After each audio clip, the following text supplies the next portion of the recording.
વિદ્યાનામ નરસ્ય રૂપમધિકમ પ્રચ્છન્ન ગુપ્તમ ધનમ. વિદ્યા ભોગ કરી યશ સુખ કરી વિદ્યા ગુરુણામ ગુરુ. વિદ્યા બંધુજનો વિદેશ ગમને વિદ્યા પરમ દૈવતમ. વિદ્યા રાજસુ પૂજ્યતે નહીં ધનમ વિદ્યા વિહીન પશુ.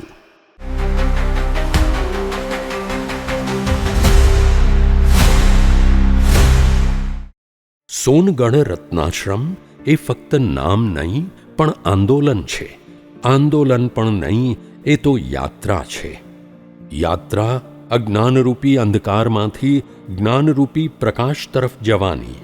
યાત્રા માટીમાંથી માનવ બનાવવાની અને માનવમાંથી મહામાનવ બનાવવાની. યાત્રા ભણતરના માધ્યમથી ગણતર, ઘડતર અને ચણતર તરફ જવાની. પાકા ઘડે કાંઠા ન ચડે.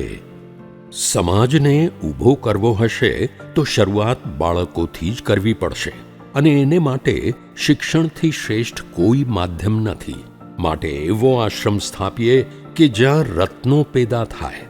આવી દ્રઢ માન્યતા પૂજ્ય ચારિત્ર વિજયજી મહારાજ સાહેબ અને પૂજ્ય કલ્યાણચંદ્રજી મહારાજ સાહેબની હતી, અને આમ સ્થાપના થઈ સોનગઢ રત્નાશ્રમની. સોનપરી નદીને કાંઠે શ્રી મહાવીર જૈન ચારિત્ર કલ્યાણ રત્નાશ્રમ એટલે કે સોનગઢ રત્નાશ્રમ વસેલો છે.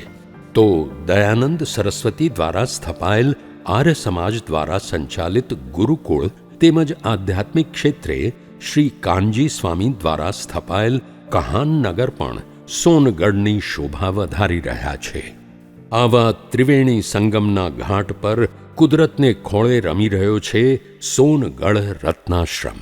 જે સંસ્થાનું સંવનન પૂજ્ય ચારિત્ર વિજયજી મહારાજ સાહેબ, પૂજ્ય કલ્યાણચંદ્રજી મહારાજ સાહેબ, પૂજ્ય ગુલાબચંદ્રજી મહારાજ સાહેબ, પૂજ્ય ઉત્તમચંદ્રજી મહારાજ સાહેબ જેવા મહાપુરુષો દ્વારા થયું છે, અને જે સંસ્થાનું સંવર્ધન શ્રી દુલેરાય કારાણી જેવા રુજુ પુરુષ અને અનેક આદ્ય વિદ્યાર્થીઓ દ્વારા થયું હોય, અને જે સંસ્થા તીર્થાધિરાજ શેત્રુંજયની બાજુમાં જ વસેલી હોય, જ્યાં વર્ષના 8 મહિના દરમિયાન અનેક આચાર્ય ભગવંતો અને હજારો સાધુ સાધ્વીજી ભગવંતોના પગલાં થતા હોય, અને અસંખ્ય સાધર્મિકોની ભક્તિ થતી હોય, એ સંસ્થા વધુ ને વધુ ફૂલે ફાલે એમાં શું આશ્ચર્ય છે?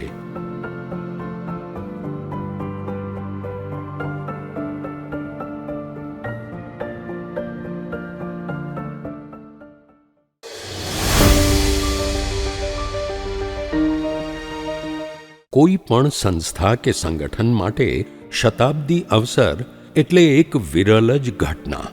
આ ઘટના સાથે સાથે જ એ સમયે સહભાગી પેઢીના અંતર કેવા કેવા ભાવથી છલકાઈ ઉઠે છે.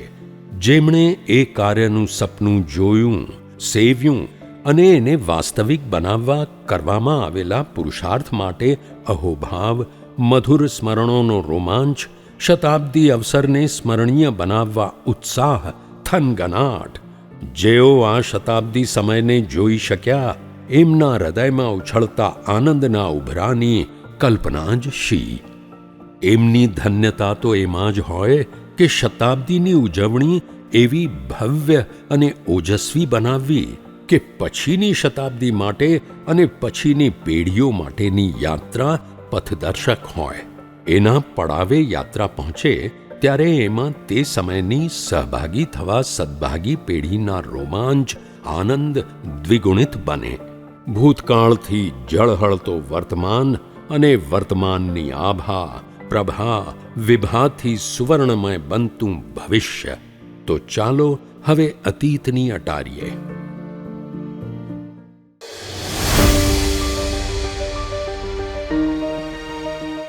સંસ્થા આજે જે મુકામે પહોંચી છે તેને 3 તબક્કામાં વહેંચી શકાય.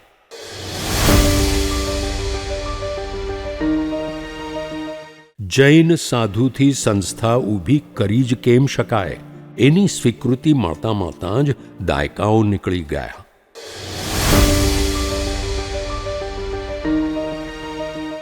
જ્યાં સુધી સ્વીકૃતિ ન મળે ત્યાં સુધી દાન મેળવવામાં મુશ્કેલી રહેવાની જ.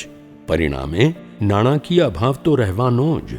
એ સંઘર્ષ પણ સારો એવો લગભગ 50 વર્ષ ચાલ્યો, પરંતુ બંને મહાત્માનો આત્મવિશ્વાસ ગજબનો.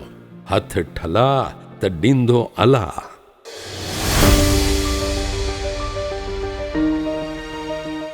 જ્યાં સુધી સમાજમાંથી બાળકો ન મળે ત્યાં સુધી સંસ્થા ચાલી કેમ શકે?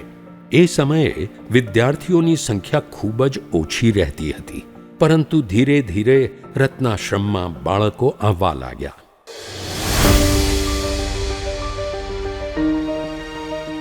હવે એવું લાગે છે કે સંસ્થાને બહુ વાંધો નહીં આવે, સંસ્થા ટકી જશે. એટલે પહેલું પગલું ભર્યું વિદ્યાર્થીઓની ફી માફીનું, અને દરેક જરૂરી વસ્તુઓ બાળકને સંસ્થા તરફથી જ મળે. અહીં ભાર વિનાનું ભણતર એ ખરા અર્થમાં ચરિતાર્થ થાય છે કે બાળકના ભણતરનો બોજો મા બાપ ઉપર ન રહેવો જોઈએ.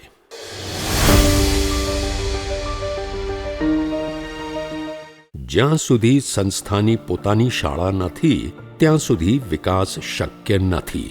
એટલે ઈસવીસન 2001માં ગુજરાતી માધ્યમની શાળાથી શરૂઆત થઈ, અને પછી ઈસવીસન 2003માં અંગ્રેજી માધ્યમ, 2011માં જુનિયર કોલેજ અને 2019માં અમદાવાદની કોલેજ હોસ્ટેલ સુધી વિકાસ યાત્રા વિસ્તરી.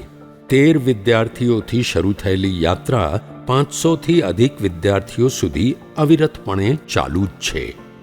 સાથે થયા વિદ્યાર્થી ભવનના નવા મકાનો, ભોજનશાળા, જુનિયર કોલેજ, સ્નાન ઘાટ, બધું જ નવું.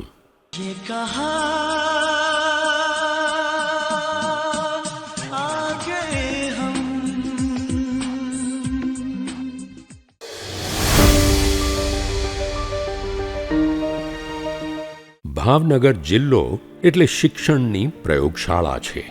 નાનાભાઈ ભટ્ટ, હરભાઈ ત્રિવેદી, ગીજુભાઈ બધેકા, મનુભાઈ પંચોળી વગેરે શિક્ષણશાસ્ત્રીઓએ શિક્ષણ ક્ષેત્રે અવનવા પ્રયોગો કર્યા. એ બધા મહાનુભાવોની સર્જન હરોળમાં આવી શકે એવું સર્જન એટલે સોનગઢ રત્નાશ્રમ, જે ભાવનગર જિલ્લામાં અને સમગ્ર ગુજરાતમાં આગવું સ્થાન ધરાવે છે. ફિઝિક્સ અને કેમિસ્ટ્રી સિવાય પણ લેબ હોઈ શકે? જી હા, સોનગઢ રત્નાશ્રમ ખાતે મેથેમેટિક્સને મેથેમેજિક એવું નામ આપવામાં આવ્યું છે. અહીં મેથેમેટિક્સની પણ લેબ છે. અહીં બાળકો મેથેમેટિક્સમાં પાસ થવા માટે મહેનત નથી કરતા, પરંતુ વધુમાં વધુ માર્ક્સ કેમ સ્કોર કરવા એની માટે મહેનત કરે છે. એ સિવાય ઇંગ્લિશ, ગુજરાતી જેવી લેંગ્વેજ લેબ્સ પણ અહીં અસ્તિત્વ ધરાવે છે. વર્ષ 2024માં સ્પેલિંગ બી સ્પર્ધામાં રાજ્ય કક્ષાએ પ્રથમ સ્થાન મેળવેલ છે. એ ઉપરાંત કમ્પ્યુટર લેબ તો અહીં વિશિષ્ટ સ્થાન ધરાવે છે. વર્ષ 2015 અને 2018માં નેશનલ સાયન્સ કોંગ્રેસ સ્પર્ધામાં નેશનલ ચેમ્પિયન બનેલી. ટાઈપરાઇટરથી શરૂઆત કરીને કમ્પ્યુટર યુગમાં પ્રવેશ કરનાર રત્નાશ્રમની અદ્યતન કમ્પ્યુટર એકેડમીના વિદ્યાર્થીઓ 2 વખત વર્ષ 2013 અને વર્ષ 2025માં નેશનલ રૂરલ આઈટી ક્વિઝમાં ચેમ્પિયન બન્યા છે, જેમાં 15 લાખથી પણ વધુ વિદ્યાર્થીઓએ ભારતભરમાંથી ભાગ લીધો હતો.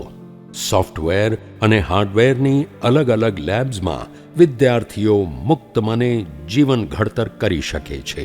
એ સિવાય ઘણી બધી સ્પર્ધાઓમાં વિદ્યાર્થીઓએ અગણિત મેડલ મેળવ્યા છે.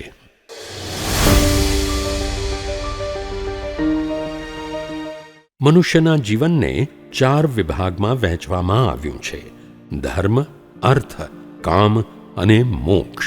એ પૈકી ધર્મનું મૂલ્ય અનેક ગણું છે, જે પરંપરાએ મોક્ષ સુધી પહોંચાડે છે. એ હકીકતનો સ્વીકાર કરીને ધાર્મિક શિક્ષણ માટે 2 પંડિતજી સંસ્થામાં ફૂલ ટાઈમ સેવા આપે છે, અને એક પંડિતજી ખાસ શનિવારે અને રવિવારે અમદાવાદથી તત્વની સમજણ આપવા આવે છે. ધાર્મિક શિક્ષણની દ્રષ્ટિએ પણ આ સંસ્થા સમાજમાં આદરભર્યું સ્થાન ધરાવે છે.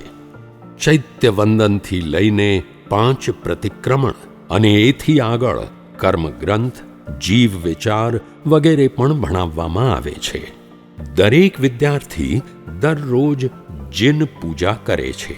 એ સિવાય દર રવિવારે સ્નાત્ર પૂજા ભણાવવામાં આવે છે.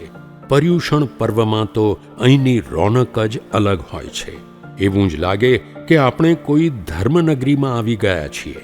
દર વર્ષે 200થી અધિક અઠ્ઠાઈ બાળકો દ્વારા થતી હોય છે. એ પણ કોઈ ગુરુ ભગવંતની પ્રેરણા વગર, વાલીઓની સેવા શુશ્રૂષા વગર આવું તપ કરવું એક મોટું પરાક્રમ છે. બધા તપસ્વી વિદ્યાર્થીઓની માવતરથી પણ વિશેષ માવજત અહીંનો નિષ્ઠાવાન સ્ટાફ કરે છે.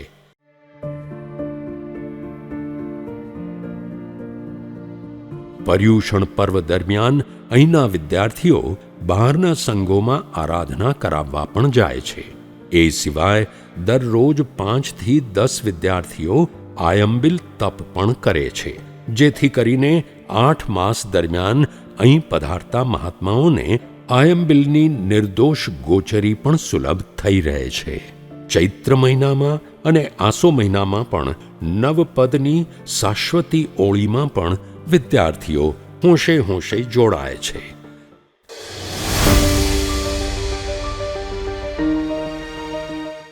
ફક્ત ભણ કરવાથી બાળકનો માનસિક અને શારીરિક વિકાસ નથી થતો. એને માટે રમતો, અને એ પણ ખાસ કરીને મેદાનની રમતો ખૂબ જ જરૂરી છે. અહીં બાળકો chess, carrom, table tennis, badminton જેવી ઇન્ડોર અને cricket, football, kabaddi, kho kho, basketball, volleyball, skating, lagori જેવી આઉટડોર બધી જ રમત રમે એ વાતનું ખાસ ધ્યાન રાખવામાં આવે છે. રમતગમતને કારણે વિદ્યાર્થીઓનો શારીરિક બાંધો તો મજબૂત થાય જ છે, પરંતુ એનાથી સંઘ ભાવના વિકસે છે અને સૌથી અગત્યનું ખેલદિલીની ભાવનાનું વિદ્યાર્થી અવસ્થાથી જ આરોપણ થાય છે. આ બધી જ રમતો નિષ્ણાત કોચના માર્ગદર્શન હેઠળ રમાડવામાં અને શીખવાડવામાં આવે છે.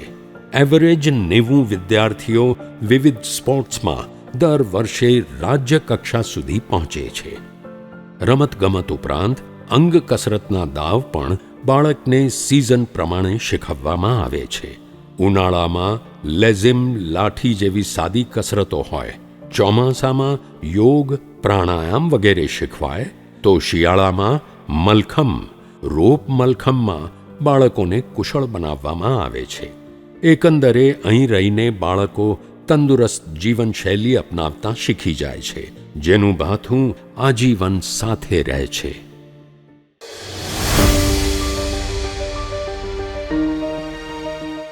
શાળાના સમયમાં ભણતર અને પછીના સમયમાં ગણતર, ચણતર અને ઘડતરનું ચક્ર સતત ચાલ્યા જ કરે છે. જેમને રમતગમતમાં રસ હોય તે રમવા જાય છે. જેમને વાંચનમાં રસ હોય તે અહીંની સમૃદ્ધ લાઇબ્રેરીનો ભરપૂર ઉપયોગ કરીને પોતાના જ્ઞાનમાં વૃદ્ધિ કરે છે. એ સિવાય જેમને સંગીતમાં રુચિ છે તે સંગીત શીખવા જાય છે. મુંબઈ જેવા શહેરોમાં પર્સનાલિટી ડેવલપમેન્ટ કેમ્પનું આયોજન કરવામાં આવે છે, જ્યારે અહીં તો 24/7 પર્સનાલિટી ડેવલપ થઈ રહી છે.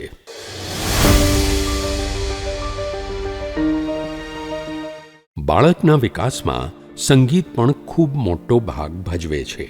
જે બાળકોને સંગીતમાં રુચિ છે એમને એમની પસંદ મુજબ વાદ્યો, તબલા, ગાયન વગેરે મ્યુઝિક એકેડમીમાં શીખવાડવામાં આવે છે. અને અહીંનું બેન્ડ તો આખા ભાવનગર જિલ્લામાં અને જૈન સમાજમાં મશહૂર છે. દેરાસરમાં ભક્તિ હોય કે પછી આકાશવાણીથી રજૂઆત કરવાની હોય, સોનગઢ રત્નાશ્રમના બાળકો સંગીતના માધ્યમથી ખૂબ જ સુંદર અભિવ્યક્તિ કરી શકે છે. અહીંના બાળકો ગંધર્વ મહાવિદ્યાલય દ્વારા આયોજિત પરીક્ષામાં સફળતાપૂર્વક પાસ થાય છે. દર વર્ષે 10 જેટલા વિદ્યાર્થીઓ સંગીતની વિવિધ સ્પર્ધામાં રાજ્ય કક્ષા સુધી પહોંચે છે.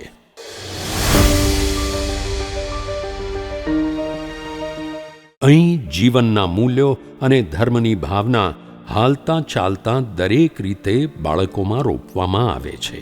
એમને ખરા મનુષ્ય બનાવવામાં આવે છે. વ્યાવહારિક જીવનમાં ડિગ્રી હશે પણ પ્રામાણિકતા કે માનવતા નહીં હોય તો એ એકડા વગરના મીંડા જેવું છે. સૌથી અગત્યની વાત એ છે કે અહીં વિદ્યાર્થીઓ પોતાના લોકરને તાળું નથી લગાવતા. દરેક વિદ્યાર્થીને એક સરખી જ વસ્તુઓ આપવામાં આવતી હોવાથી કોઈ પણ બાળકમાં ઊંચ નીચના ભેદભાવ જોવા નથી મળતા. એ ઉપરાંત 500 બાળકો સતત એક સાથે જ રહેતા હોવાથી એમની વચ્ચે બંધુત્વની ભાવના એવી વિકસે છે કે જે જિંદગીભર સાથે જ રહે છે. કોઈ પણ પ્રકારની શારીરિક શિક્ષા કે સજા વગર પણ અહીં વિદ્યાર્થીઓમાં ગજબનું અનુશાસન, ગજબનું શિસ્ત જોવા મળે છે. અલગ અલગ પ્રવૃત્તિઓ માટે અલગ અલગ કેપ્ટન નીમવામાં આવે છે, જે વિદ્યાર્થીઓમાંથી જ હોય છે, જેને કારણે એમને નેતૃત્વની તાલીમ અહીંથી જ અપાય છે. આજે પણ અહીંથી ભણીને નીકળેલા ઘણા વિદ્યાર્થીઓ સમાજમાં અલગ અલગ સંસ્થાઓમાં માનભર્યા હોદ્દા શોભાવી રહ્યા છે.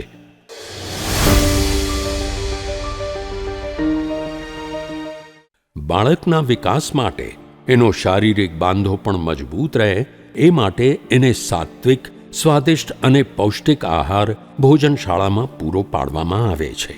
એ ઉપરાંત રોગ અને દુશ્મનને ઉગતો જ ડામવો જોઈએ એ ન્યાયે કચ્છી મેડિકોઝ મુંબઈના સહયોગથી દર વર્ષે જુલાઈમાં દરેક બાળકનું નિષ્ણાત ડૉક્ટરો દ્વારા આંખ, કાન, નાક, ગળું, દાંત વગેરેનું સંપૂર્ણ ચેકઅપ કરવામાં આવે છે. અને કોઈ નાનો સરખો પણ પ્રોબ્લેમ હોય તો એની સારવાર કરવામાં આવે છે. દરેક વિદ્યાર્થીના રક્તના નમૂના પણ લેવામાં આવે છે, જેથી કરીને કોઈ ત્રુટિ હોય તો એનો ઈલાજ થઈ શકે. એ સિવાય દરરોજ સ્થાનિક ડૉક્ટર દિવસમાં એક વખત સંસ્થાની મુલાકાત લે છે, એટલે જો કોઈ બાળકને તકલીફ હોય તો એની તાત્કાલિક સારવાર થઈ શકે છે. અહીંની સ્વચ્છતા ઉડીને આંખે વળગે છે.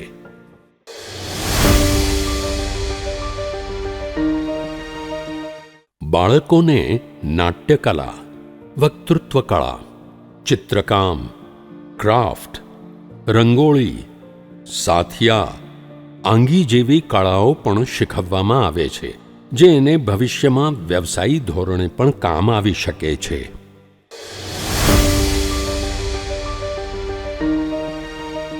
ભારતની આર્ય સંસ્કૃતિ ઉત્સવ પ્રિય સંસ્કૃતિ છે.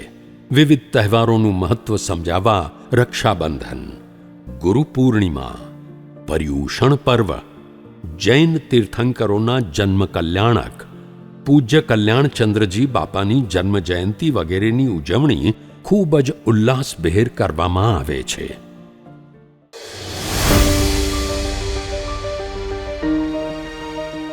બાળકનું ભૌગોલિક જ્ઞાન વધે, એની ધાર્મિક ભાવનાઓને પુષ્ટિ મળે, એનું જનરલ નોલેજ વધે એ માટે એને શાશ્વત તીર્થ શ્રી શત્રુંજયની યાત્રા, ઇન્ડસ્ટ્રીયલ વિઝિટ અને 4 દિવસ માટે ગુજરાત, કચ્છ, રાજસ્થાનના વિવિધ પ્રદેશોમાં ધોરણ પ્રમાણે લઈ જવામાં આવે છે.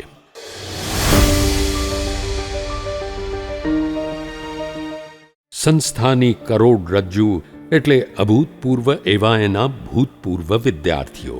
આજે સંસ્થાનું મેનેજમેન્ટ ભૂતપૂર્વ વિદ્યાર્થીઓ ખૂબ કુશળતાથી અને લાગણીથી સંભાળી રહ્યા છે. ભૂતપૂર્વ વિદ્યાર્થી મંડળ એ સમાજ અને સંસ્થાની વચ્ચે કડીનું કામ કરે છે. ભૂતપૂર્વ વિદ્યાર્થી મંડળના માધ્યમથી વિદ્યાર્થીઓનો સંસ્થા સાથેનો સંબંધ એના અભ્યાસકાળ બાદ પણ જળવાઈ રહે છે.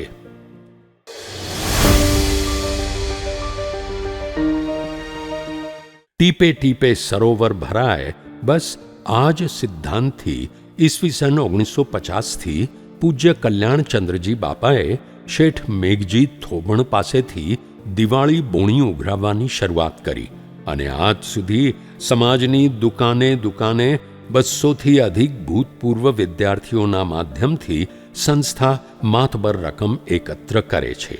આ અભિયાન ઉપર એક મોટો નિબંધ લખી શકાય એટલું પ્રોફેશનલ રીતે એનું સંચાલન થાય છે.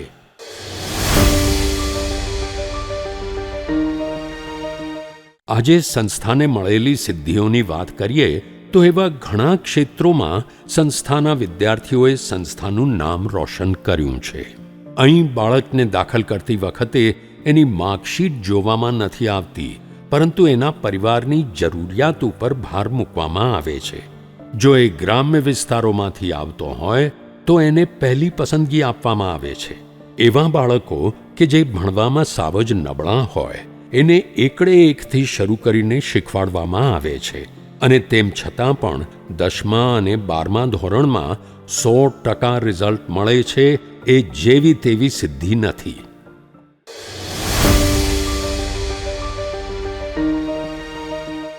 જંપીને બેસી રહેવું એ સોનગઢ રત્નાશ્રમની પ્રકૃતિમાં જ નથી. જ્યારે 500થી અધિક બાળકો અહીં પોતાનું જીવન ઘડતર કરી રહ્યા હોય તો જે બાળકો સંજોગોવશાત સોનગઢ રત્નાશ્રમમાં નથી ભણી શકતા એમને પણ બોર્ડિંગ જીવનની એક ઝલક માણવા મળે એ હેતુથી છેલ્લા 2 વર્ષથી છોકરા અને છોકરીઓ માટે વેકેશન દરમિયાન અલગ અલગ સમર કેમ્પનું આયોજન કરવામાં આવે છે. આ કેમ્પમાં 10 દિવસમાં હોસ્ટેલ લાઈફનો બાળકોને અનુભવ કરાવવામાં આવે છે, જેના ફળ સ્વરૂપે અમુક છોકરાઓ ઉઘડતા સત્રથી રત્નાશ્રમમાં એડમિશન લઈને જોડાઈ ગયા છે. મુંબઈમાં સુખ સગવડવાળું જીવન જીવતા બાળકો અહીંની એપ્રિલ અને મે મહિનાની ગરમીમાં પણ પોતાનું ઘર ભૂલી જાય છે એ આ કેમ્પની સફળતાનો માપદંડ છે.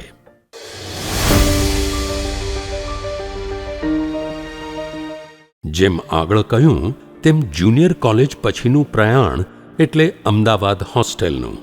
સોનગઢમાં 12મા ધોરણ પછી વિદ્યાર્થીઓ જો મુંબઈ જાય તો મુંબઈના ઝાકઝમાળ જીવનમાં લપેટાઈ જવાનો પૂરો સંભવ છે. એ ઉપરાંત મુંબઈની સરખામણીમાં અમદાવાદનું ગુણવત્તાસભર શિક્ષણ ખૂબ જ ઓછા ખર્ચમાં શક્ય છે. એટલે અમદાવાદમાં જો આપણી હોસ્ટેલ હોય તો વિદ્યાર્થીઓ આગળ ભણી શકે. જોગાનુજોગ અહીં પણ 13 વિદ્યાર્થીઓથી શરૂઆત થઈ. 5 વર્ષના સમયગાળામાં જે પ્રોત્સાહક પરિણામો મળ્યા એને કારણે સંસ્થાનું પોતાનું જ મકાન નવનીત પરિવારના ઉદાત્ત સહયોગથી પ્રાપ્ત થયું. આજે 10 જેટલા વિદ્યાર્થીઓ CAનો અભ્યાસ કરી રહ્યા છે. 5 વિદ્યાર્થીઓ MBA અને BBA કરી રહ્યા છે. 4 વિદ્યાર્થીઓ ફાઇન આર્ટ્સ કરી રહ્યા છે અને 6 વિદ્યાર્થીઓ કમ્પ્યુટરમાં પોતાની કારકિર્દી બનાવવા માટે BCA કે MCA કરી રહ્યા છે, જ્યારે બાકીના વિદ્યાર્થીઓ રેગ્યુલર કોર્સિસ કરી રહ્યા છે. રત્નાશ્રમના બેનર હેઠળ આટલી પ્રવૃત્તિઓ ચાલી રહી છે, છતાં પણ એનું સંચાલન એકદમ કરકસરથી થાય છે. પરંતુ વિદ્યાર્થીઓના ઘડતર માટે કોઈ સમાધાન નથી કરાતું. 10 દિશાઓ અમે ગજવશું તુજે ગુણ ગાતા ગાતા, તુજે ગુણ ગાતા ગાતા, તારા તેજે પાર ઉતરશું, તારા તેજે પાર ઉતરશું, ભવસાગરમાં તરતા તારી કીર્તિના ડંકા ગજવશું ભૂમિ ભારતમાં. એ તારી કીર્તિના ડંકા ગજવશું ભૂમિ ભારતમાં. તારે ખોડે કંઈક કિશોરે જ્ઞાન સુધારસ પીધા, જ્ઞાન સુધારસ પીધા. તારા ચરણોની ધૂલીમાં, તારા ચરણોની ધૂલીમાં જીવન સાર્થક કીધા આશ્રમ અજર અમર રહેજે, વદ વદ વિસ્તરતો જાજે. એ આશ્રમ અજર અમર રહેજે, વદ વદ વિસ્તરતો જાજે, વદ વદ વિસ્તરતો જાજે, વદ વદ વિસ્તરતો જાજે.